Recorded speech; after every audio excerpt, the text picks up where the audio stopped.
გამარჯობა, მოგესალმებით ჩვენს მასტერკლასზე. ამ ვიდეოში განვიხილავთ ხელით მორწყვის მეთოდს და სანამ სუბსტრატებში გასაზრდელად, რომელიც როგორც წესი, ტერას ან ქოქოს სუბსტრატია. მე პიტერი ვარ, კანას გროუ კონსულტანტი. მცენარის ხელით მორწყვა ყველაზე რთული პროცესია, რაც გროუერს ზრდისას უწევს. მცენარე ყოველ წუთს წვეთ-წვეთად იღებს წყალს სუბსტრატიდან და ყოველი წვეთიდან გრამობით ითვისებს საკვებ ნივთიერებებს.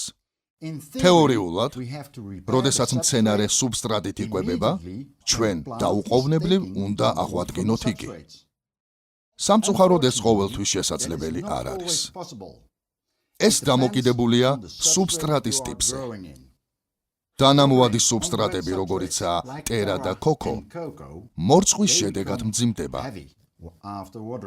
რაც ნიშნავს, რომ სუბსტრატი იკუმშება საკუთარი წონისგან და მასში ქმნის ჟანგბადის ნაკლებობას.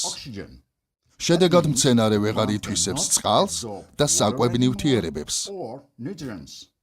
შესაბამისად, ამ სუბსტრატებში რეკომენდაციას ვუწევთ შედარებით დაბალ, საშუალოდ 30-40%-ზე ტენის შენარჩუნებას, რაც დამოკიდებულია თვითონ სუბსტრატზე.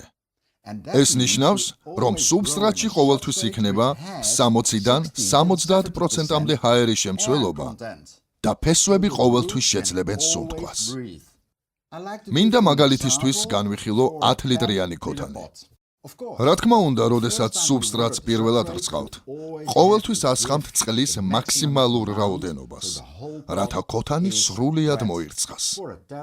ტერას სუბსტრატში ეს ნიშნავს, რომ 10 litrიანი ქოთანი პირველი მორწყვისას 70%-ით გაივსება წყლით და გახდება 7 კილოგრამი. როდესაც მცენარე ზრდას დაიწყებს, დაელოდეთ სანამ სუბსტრატის ტენიანობა 30%-ს დაუბრუნდება. შესაბამისად, 10 litrიანი ქოთნის შემთხვევაში ველოდებით სანამ სუბსტრატის წონა დაუბრუნდება 3 კილოგრამს და ამის შემდეგ ვიწყებთ მცენარის მორწყვას. მაგრამ რამდენი წყალი შეგვიძლია დაუსხათ მცენარეს ასეთ ქოთნებში? მაქსიმალური ოდენობა არის ქოთნის მოცულობის 10%. შესაბამისად, 10 litrიანი ქოთნისთვის ეს არის მაქსიმუმ 1 ლიტრი.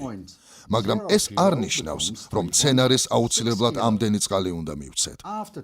მაგალითისთვის, თუ დავუსხამთ 600 მილილიტრ წყალს, ნიშნავს, რომ 3 კილოგრამი სუბსტრატი გახდება 3,6 კილოგრამი. 2 დღის შემდეგ გინდათ, რომ კვლავ მორწყათ მცენარე. იღებთ ქოთანს, წონით და ის ჯერ კიდევ 3,1 კილოგრამია. შესაბამისად, აღარ დაუსხამთ 600 მილილიტრ წყალს. არამედ მისცემთ მხოლოდ 500 მილილიტრს. იმისთვის, რომ მორწყვის შემდეგ ქოთანი იმავე წონას დაუბრუნდეს. ქოთნის წონის მიხედვით, მასში ყოველთვის შეინარჩუნებთ 30-დან 40%-მდე ტენს. მორწყვის ეს მეთოდი საკმაოდ საიმედოა. ტერას სუბსტრატი კვირაში 2-3 უნდა მოირწყას, ხოლო ქოქოს სუბსტრატი მაქსიმუმ დღეში ერთხელ. ეს უსაფრთხო მორწყვის სტრატეგიაა. მცენარეებს არასოდეს დააკლდება ჟანგბადი. მიუხედავად ამისა, მორწყვის ამ სტრატეგიის ათვისებით და მცენარეზე დაკვირვებით, გროუერს შეუძლია განვითარდეს და ყოველთვის შეინარჩუნოს დაბალი ტენის სუბსტრატში, რადგან რიცხვები შეიძლება ყოველ კვირას შეიცვალოს. იმედი მაქვს მორწყვის ეს ხერხი დაგეხმარებათ. თუ თქვენ ზრდით სხვა სუბსტრატში, ანდაც ჰიდროპონიკას ამჯობინებთ, გთხოვთ ნახოთ შესაბამისი ვიდეო.